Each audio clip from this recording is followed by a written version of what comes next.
Okay, so the chronic osteomyelitis as such, it is an infection of the bone and it is characterized by progressive inflammatory destruction of the bone and formation or apposition of new bone as well. And the proper definition comes now, but it was given the terminology by the Leighton in 1834, so very long time back. And he coined the idea because there is an osteon, which is bone, and there is a myelinous, which is marrow, and it is an inflammation of the bones. But nowadays, it is inflammation of all the components of the bone, including cortex, marrow, and there is an itis, which means inflammation. Then understand this, why there is an infection there. Normally, if we see, the bone is resistant to bacterial colonization, but the trauma, surgery, presence of foreign bodies, or including the processes there, they disrupt the bony integrity, and then it leads to the bone infection.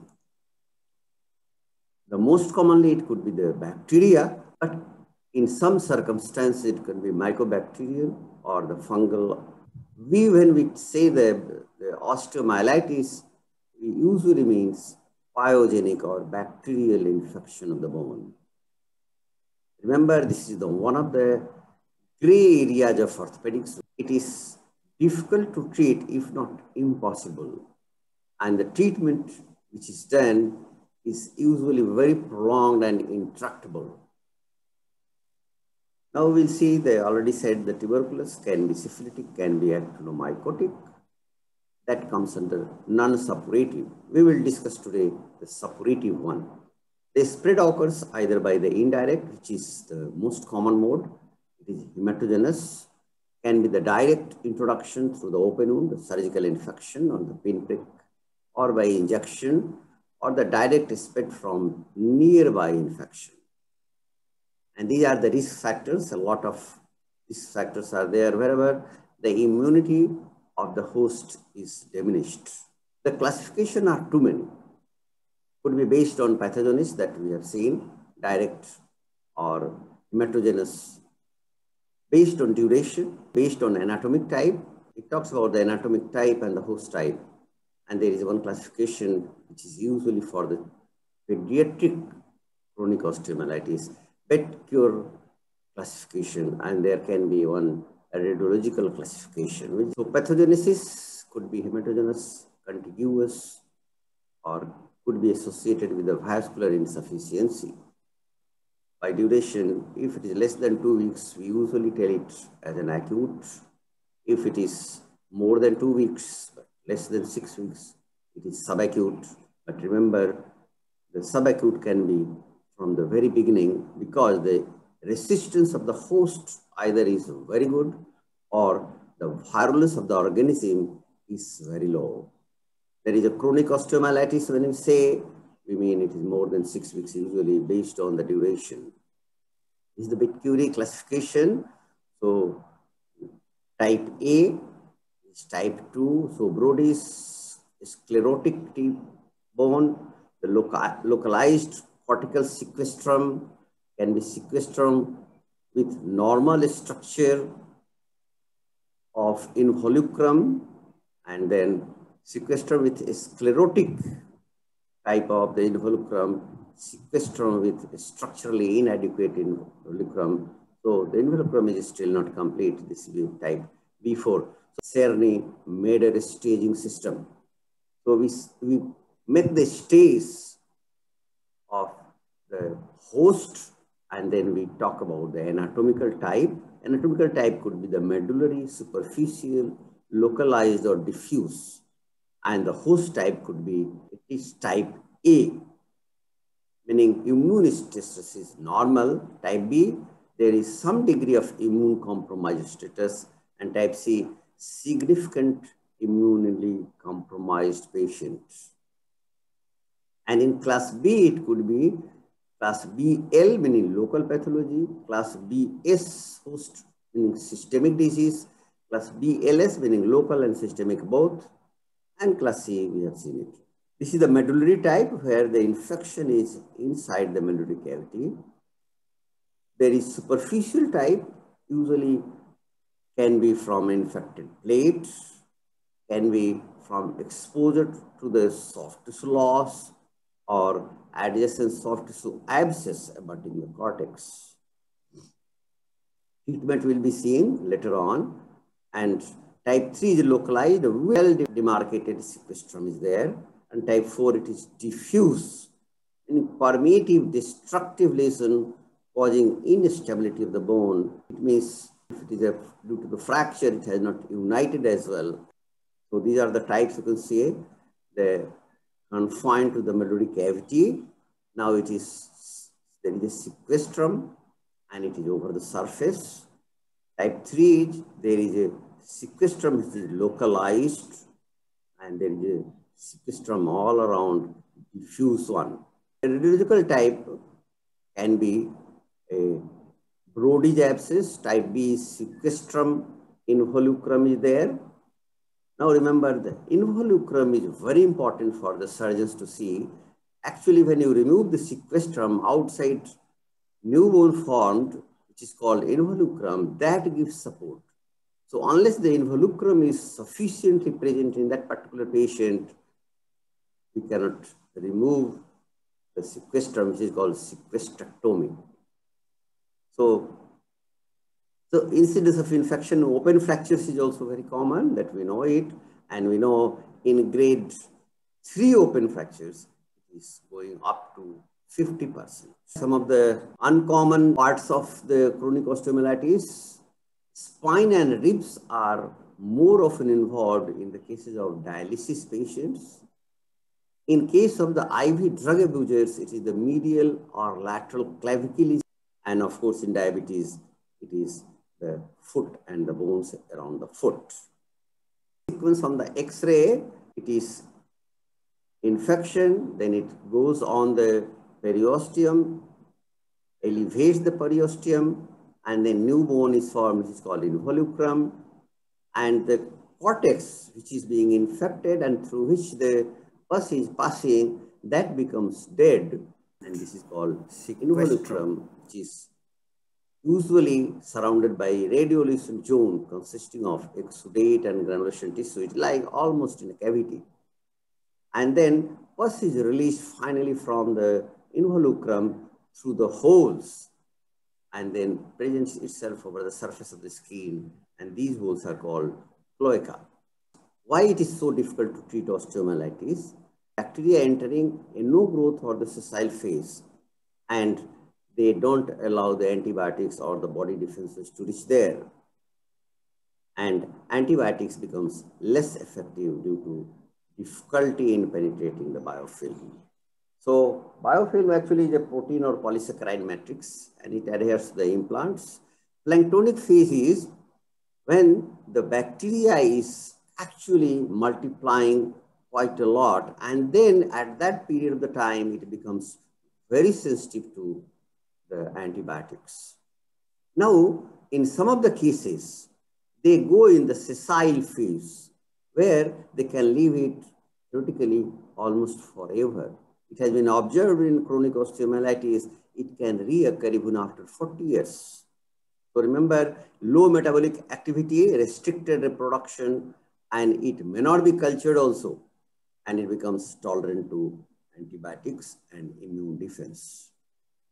This is a sequence of the planktonic where they are multiplying quite a lot, and then proliferation and biofilm has been formed, and they remain there in a sessile form.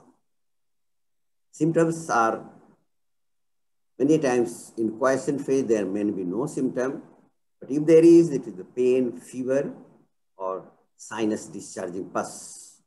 The local signs of inflammation will be there, and the skin will be scarred, puckered, it may be pigmented, and muscles are also usually scarred and contracted. When you go for the examination, the vital signs is to be taken. Temperature, tachycardia, and hypotension may suggest sepsis. There will be erythema, tenderness will be there, raised temperature will be there. There will be edema, skin. Again, you have to see the sinus tract and whether on pressure some pus is coming out, and the bony surface will be irregular, and there will be broadening of the bone and confirm the contracture or atrophy of the muscles. How to know the sinus tract is leading to the bone or soft tissues?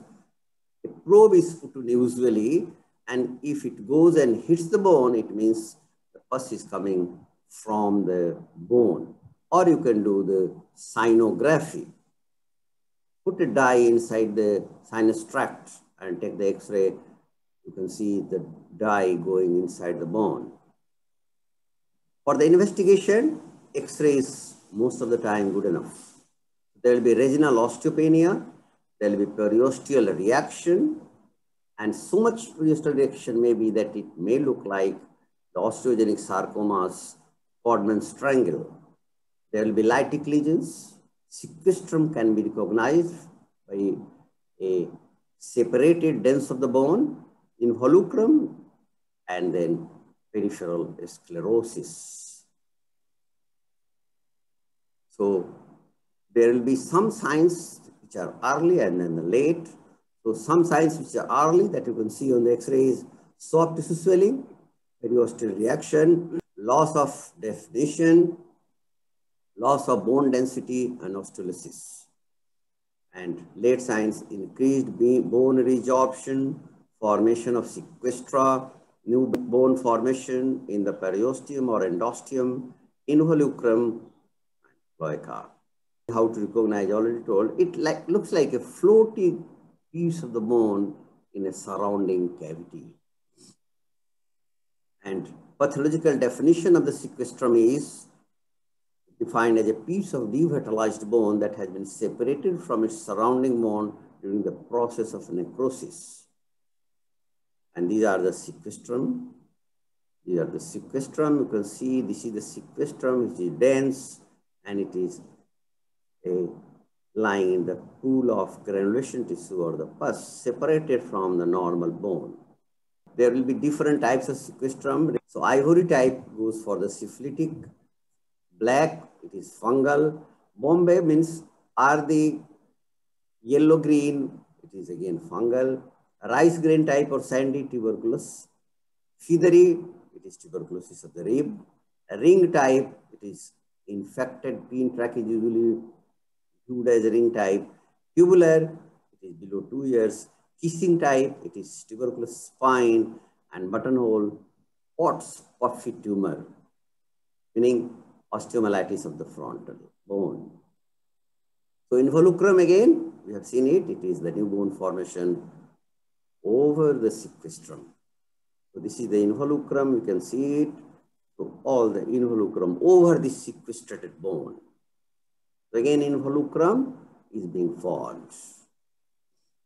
Cloaca, it is, Latin word is sewer or the drain. So through the cloaca, pus has to pass. So microbiology, sinus tract cultures or the culture of the bone is the gold standard. Can be from the infected tissues or from the pus, but if you can take it from the bone, that mimics the clinical problem that the patient is facing with the bacteria. The sinography is one of the procedures you can do, and the treatment. Medical treatment itself is not enough. Some sort of surgery is to be done. So any role of the anti-TB drug? Yes. Rifampicin in chronic osteomyelitis is said to be doing very good, especially for prosthetic infections, because it can pass through the biofilm and then infection does not recur. So there is a treatment which is suggested by many is by AO recommendation, especially the suppressive treatment with rifampicin and the fluoroquinolone or Bactrim for 6 months is indicated for patients with contraindication to the surgery. The antibiotics, local or systemic, should be given parenteral or oral, and how long? So usually parenterally is given for a few weeks, but most of the time it must be continued for 6 weeks. If the bacteria is the methicillin resistant Staphylococcus aureus, vancomycin is the choice of the drug. But what happens when the bacteria has developed resistance with the vancomycin? Still there is a drug, it's called linezolid, can be given in the IV or there is marketed tablet form as well. Control of infection can be done locally with the antibiotic impregnated PMMA bits. So it is usually we do it with the gentamicin or the vancomycin bits. The antibiotic should be heat stable, because when you make the cement, it releases the heat. The porous high viscosity cement increases the surface area and release of the antibiotics locally.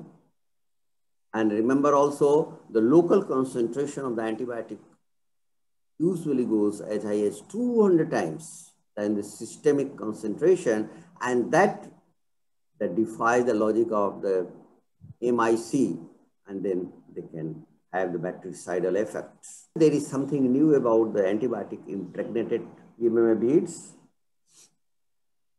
Antibiotic beads, they can act as a biomaterial surface to which bacteria preferentially can adhere.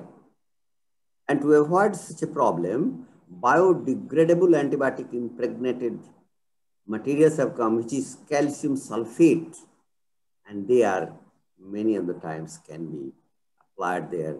And usually it is tobramycin impregnated calcium sulfate, which has been studied so far. So this is how you put it inside. Now amputation is a choice. Nowadays nobody is doing, but at some point of the time the surgeon has to deliver the good for the patient, and good is the function of the limb. Sometimes you have to see whether the treatment that you are following for years and years, it is too expensive sometimes. And then you need a reconstruction, which becomes extra cost for the patient. And then if the amputation is option, you consider it. So don't consider amputation to be a failure. It is a part of the treatment. The surgical treatment is to be employed many times, or almost most of the time. What is the objective? Removal of dead bones. The sequestrum is to be removed. You must obliterate any dead space left after debridement. And there is soft tissue coverage has to be employed for the exposed bones. So the primary, most basic operative procedure in the surgical treatment is sequestrectomy and saucerization. What is sequestrectomy? It is easy, removal of sequestrum. What is the meaning of the saucerization? Usually it is like a cup where pus cannot go out. Then you have to make it like a saucer where pus is drained very easily. So this is saucerization. You make it saucerized, pus will come out. The debridement is to be done, and the idea is to leave healthy and viable tissue. And there is to remove the bones till punctating, bleeding bone comes. That punctating, bleeding bone is called paprika sign. This is the dead bone removal. How to manage the dead space? Goal is to replace dead bone and scar tissue with vascularized tissue. Vascularized bone grafts can be sometimes local myoplasty to cover it, antibiotic impregnated acrylic beads and vacuum assisted closure. Bone stability at some time you have to employ it. It is usually external fixated. Defects smaller than 6 centimeter can be treated by bone grafts, but defects more than 6 centimeter is to be done by bone transport by the Elijaro frames, vascularized pedicle bone graft, osteocutaneous flaps, or vascularized fibular grafts. Surgical fixation, Elijaro technique is good one. Intramedullary nail, with or without external fixation, and a nail have come which is got antibiotics covered over it. So this is called masculate technique. So there is a nail which is covered by antibiotic itself. Vacuum assisted closure is employed. There is closed suction drain you can employ, and this is the Elajarov technique where you can transport. There is a gap here, so you cut the bone in metaphysis here, and then transport this cut bone, which has become like a segmental fracture, transport it 1 millimeter per day, and osteogenesis follows it. Ultimately, it will meet with this bone. Many times you can do it here also, so both goes 1 millimeter per day. So this is how it is done. How much lengthening can be done? So lengthening is up to 13 centimeter is possible. So this is the segmental bone loss. You can do it with a fibular two-stage transfer. Fibula can be made like an tibia. In young children, regeneration of the entire tibial shaft has been seen and documented. Soft tissue coverage is usually done by, if there is enough granulation tissue, split thickness skin graft, local muscle flap, and free vascular muscle flap. Usually, these are the areas where you can do it. So this is the vascularized one. Aftercare nutrition, smoking must cease. Thank you very much. Thanks a lot.